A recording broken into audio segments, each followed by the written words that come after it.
வாழ்க்கையில எப்பவுமே இவர் நமக்கு துணை, அவர் நமக்கு துணை, அவர் நம்மளை காப்பாத்துவாங்க, இவங்க நம்மளை காப்பாத்துவாங்க, அவங்க நம் கூடவே வருவாங்க, இல்லை இருப்பாங்க அப்படின்னு நிறைய நம்பிட்டு இருப்போம், இல்லை நம்பிக்கொண்டு இருப்போம்.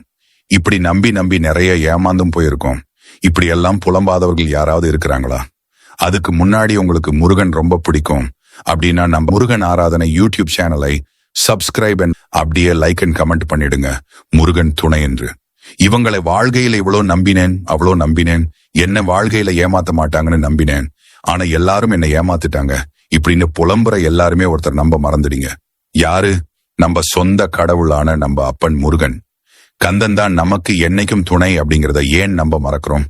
மற்றவர்கள் நமக்கு துணை அப்படிங்கிறத நம்புறதுக்கு முன்னாடி அவன்தான் நமக்கு துணை அப்படின்னு உறுதியா நம்பணும்ல. அந்த நம்பிக்கையை நமக்கு தரணும்ல. அந்த நம்பிக்கையை தரும் வண்ணத்தில் ஒரு அழகான பாட்டு இருக்கிறது.